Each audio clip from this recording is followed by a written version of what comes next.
Now, the President's Distinguished Service Medallion is awarded to individuals who have rendered service of great value to Florida Atlantic University and the community at large. Established in 1991, the first President's Distinguished Service Medallion was awarded to FAU benefactor Charles Schmidt in appreciation for his transformational gifts to the university. Few people are more worthy of this recognition than the person I now have the pleasure of introducing. Manny Medina, class of 1974, is an esteemed South Florida businessman who is known for his work in enriching the Tri-County tech industry. Nicknamed South Florida's tech mogul, Manny is the founder and managing partner of Medina Capital, an investment firm that focuses on early innovation. Previously, Manny was the founder, chairman, and CEO of Terramark Worldwide, an IT infrastructure business that was later acquired by Verizon for an enterprise value of $2 billion. Additionally, he founded Emerge Americas, the premier B2B technology event connecting the US, Latin America, and Europe. Currently, Manny is the CEO of Sixterra Technologies and the Medina Family Foundation. Sixterra specializes in data integrity, cybersecurity, and secure data analytics capabilities and provides more than 1,100 jobs in South Florida. The Medina Family Foundation, Manny's charitable organization, focuses much of its support on providing mentorship and education at local at-risk children. The foundation also supports causes related to ocean and environmental conservation and human rights initiatives for immigrants. Another nonprofit founded by Manny Medina is the Technology Foundation of the Americas, which aims to establish Miami as the tech hub for the Americas while spurring innovation and investment throughout South Florida. Through this organization, he has brought significant value to our region's economy while opening the doors of new and meaningful business collaborations. Manny was recognized for his enduring achievements by being inducted in the 2020 class of influential leaders by the Association to Advance Collegiate Schools of Business. I had the pleasure of spending time with Manny, realizing we had so many things in common. And today, I am proud to recognize his leadership and commitment to our communities with the highest honor a university president can bestow. It is now my great pleasure to present the President's Distinguished Service Medallion to Mr. Emmanuel Medina.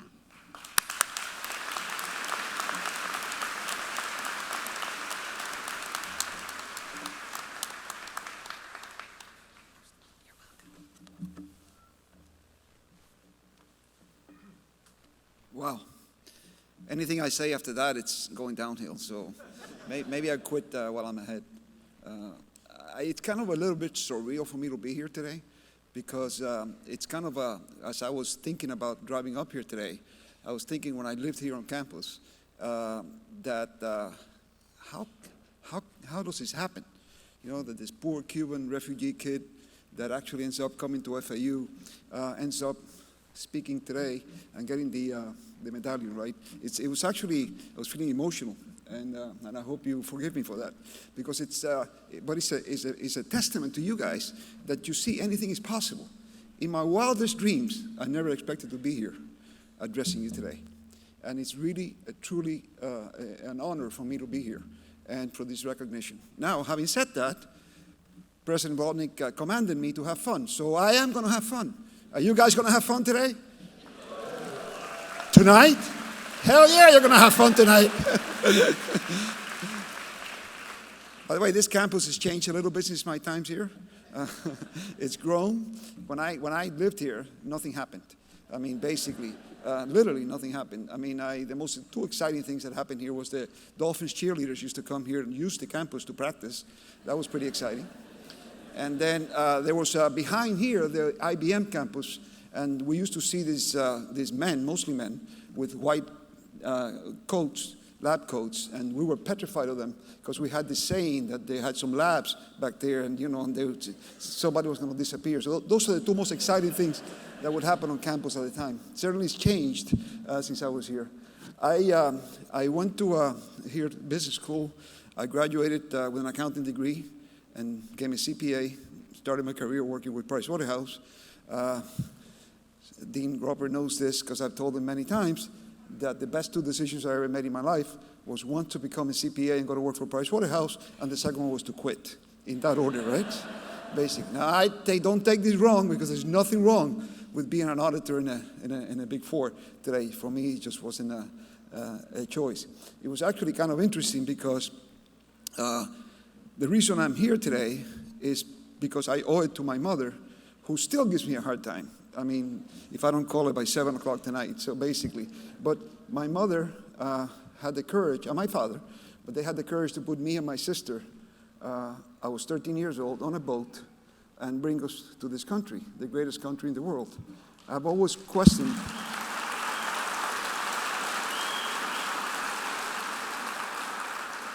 I have 2 kids, a son who's a country musician, lives in Nashville. Kind of follows that a Cuban-American kid's son should be a country musician, right? Of course. And I have a daughter who lives here. I always questioned whether I would have had the fortitude to put them on a boat and take them to a country where they didn't speak the language, where we had no idea, put everything behind it. Well, she did, and we got here. When I got here, being a rebellious kid, I was always, I got into a lot of trouble. My early years were really, really bad. But my mother never gave up on me. She basically worked in 2 jobs, hotel maid. She used to clean shrimps in the afternoon. To today, if you ask her, she still smells, she says she smells a shrimp because she used to peel them by hand. And so it tore me to pieces to see him sacrifice like that. My dad drove a cab 16 hours a day, and it was a very tough life at the beginning here when we got here. And my mother's, notwithstanding all that, she had a dream. I mean, when President Baldwin was saying first generation, she was determined, and if you know my mother, when she's determined, she's determined. She was determined that I was going to graduate from college. Barely made it through high school, by the way. I actually changed high schools in my senior year. If not, I wouldn't have made it. And then because of her, I ended up going to Miami-Dade College. Miami-Dade College saved my life, literally. I always say Miami-Dade College saved my life. Florida Atlantic University created the foundation of my life in the second stage. So I'm very grateful to both for different reasons. So anyways, I move forward. Now she knows. So once I started Miami-Dade, I got a taste of education. So then obviously came here. Now I've become a CPA, go to work for Pricewaterhouse. She had arrived. In her world, this is the highest thing that I could ever done. It tore my heart out to tell her that I was quitting. She didn't know how to accept it. She basically said she thought I was nuts, crazy, something that I've been called many times in my life, and I destroyed her. So basically, so it was really interesting because it was my choice to do that. And of course, I didn't have a choice because my choice was I knew that I always wanted to go out and do it on my own. That choice is your choice today. You have an opportunity today as you go into this kind of you go left, you go right, you go center. You have a number of choices, right? Basically. In my particular case, the choice wasn't there. I was talking to Pierce backstage. He didn't have a choice. He knows he has to be an entrepreneur. But not all of you have to do that. You can go and succeed in whatever world you want to do. But if you do make the choice, when I speak to a lot of young folks, the first thing, assuming that they want to be an entrepreneur, and they say, yes, okay, that's the choice. And what I tell them is, are you sure? Are you sure that you're willing to pay the price that it takes for you to succeed in that sense, right? Basically, are you sure you have the fortitude to be able to not be able to know how you're going to pay payroll on Friday and it's Wednesday, right? You know that you're going to be in depressing lows. Are you going to be able to withstand rejection? Time after time after time, people telling you you're crazy, and are you sure you want to do that? If the answer is yes, then for sure the reward is the most exhilarating feeling in the world. There's none more exhilarating feeling than succeeding in a deal, in an endeavor, basically. So that's your choice that you do today. And then as you choose that, people always ask me, okay, so what's the secret to success? I tell them, look, let me disappoint you right now. There's no secret to success. Zero secret to success. Everything that you need to do, you already know, basically. But there are things that I have found in my life that have been very, very helpful to me, basically standing here, to be able to stand here today in front of you. So the way I think about it, and I was taught this early, you have to think of yourselves as a brand, right? I mean, think about whoever, Joe, Mary, whoever, whatever your name, you think of yourself as a brand. You're your own brand, right? The most important brand that you have is yourself.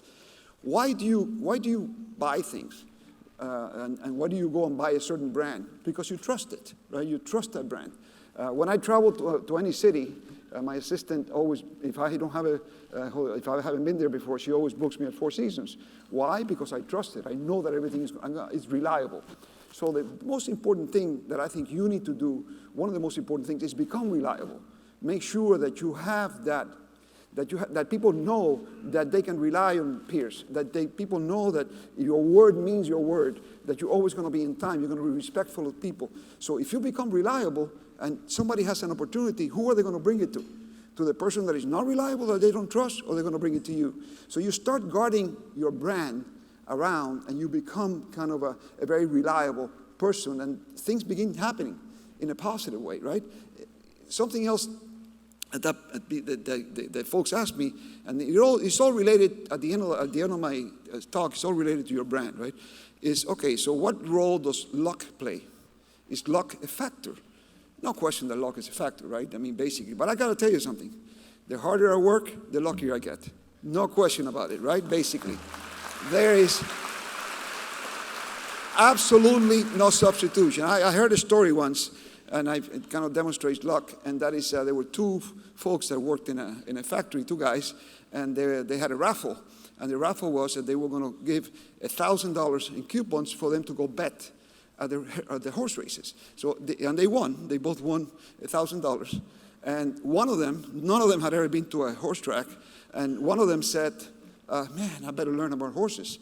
So they began researching horses, genealogy, jockeys, what is the history of the horses? Will some run better when it's wet? Blah blah blah. He learned betting methodology. So how do I make this $1,000 really be able to pay back? So there was a month.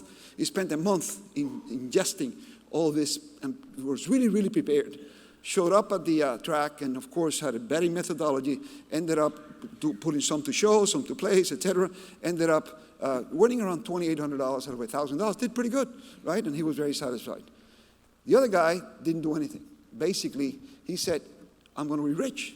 I'm going to bet $1,000, and I'm going to win, and I'm going to be rich. Had never bet on a horse race before, so he maxed out his credit cards, helped his friends drink and eat, and just kept telling everybody, I'm going to be rich.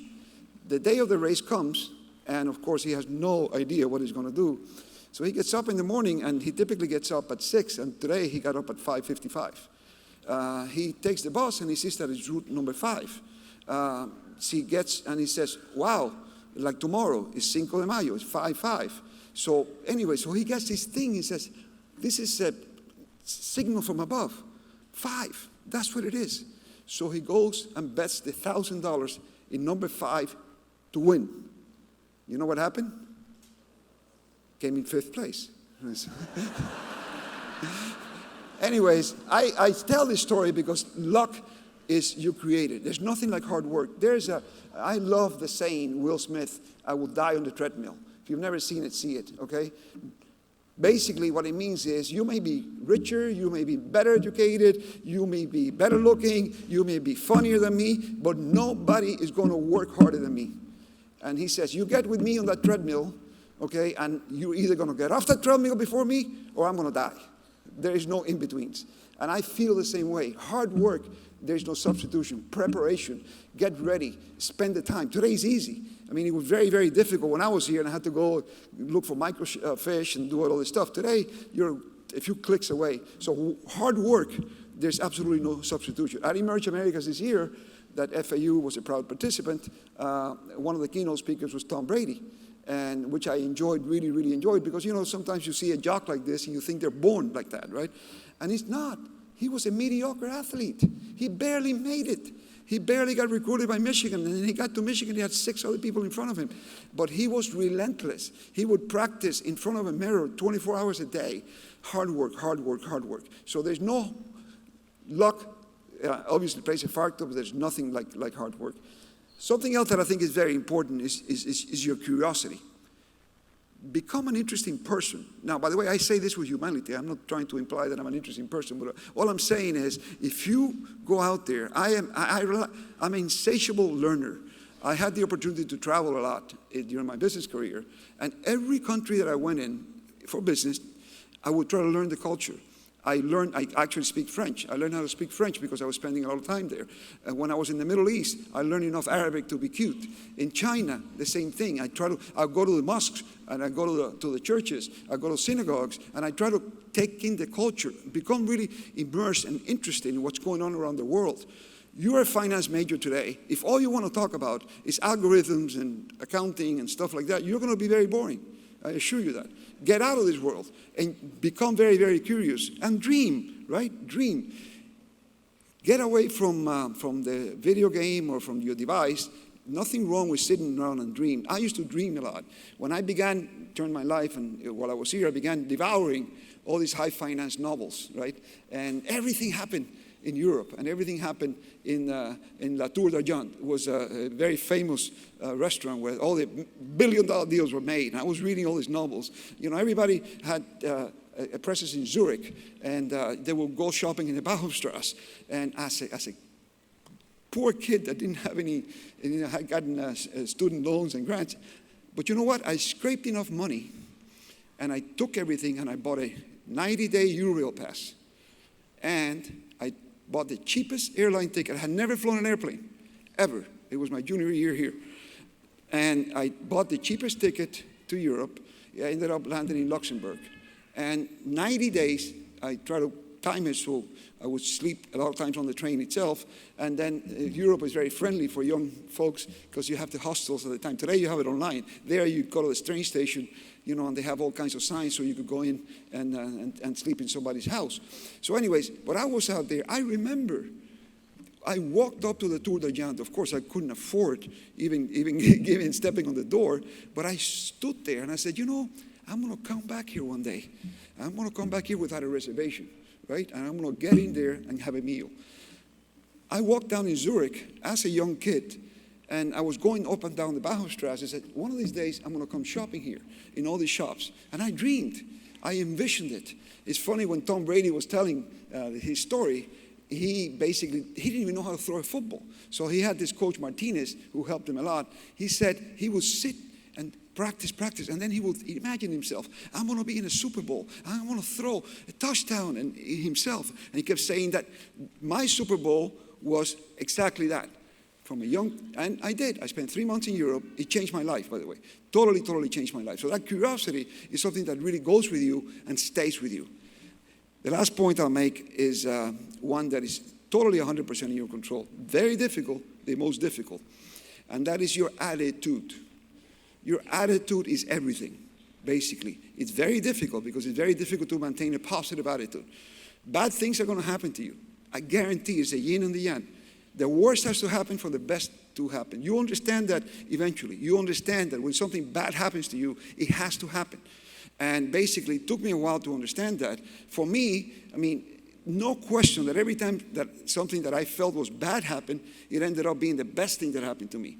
The most vivid example was when I finally started in my business, after the struggles, I began going up. By the late 80s, I could do no wrong. I was great. I was reading about myself in the newspaper. I thought I was, all this stuff. All of a sudden, also life teaches humility. All of a sudden, my world came crumbling down. Not through a fault of mine, just basically economic conditions, something that happened anyways with a project that I was involved in. So I found myself, all of a sudden, I went to help clean up Kuwait after the liberation. I actually went to Kuwait immediately after the liberation from Saudi Arabia. And I found myself with the fires, smoke. I couldn't drink a beer. I had no friends. I was recruiting all these people from this, and I working 18 hours a day, over there. And all of a sudden I said to myself, why am I here? What happened? How did I go from being in Coconut Grove, reading about myself in the front page of the Miami Herald, to all of a sudden finding myself in these incredibly harsh conditions? You know what? It's the best thing that happened to me. I found myself. I had never experienced solitude before. And I found myself, and it centered me. It got me away from this cocky kid that all of a sudden thought could do no wrong to just being this cocky kid that said, you know what? When you do something like this, life is going to take a 2x4 and hit you in the back of the head. So it centered me. So think about that attitude. You have friends. Think about who you prefer to hang out with. I have friends. I have one particularly. Every time I see a number, I cringe because she always has a drama. Doesn't matter. I mean, and I love her to death, but she has a drama. She's a drama queen. The same thing, right? Basically. And you guys, the same thing. Now, you know what? Let me give you some. Nobody cares. They really don't. They don't care, so you're just harming yourself. So be positive. Have that attitude. Shit is going to happen. No question about it. Your boyfriend is going to leave you. Your girlfriend is going to leave you. Right? So it's how you take it. How you take it. Process it. Have faith. And you will see that it's the best thing that happened to you.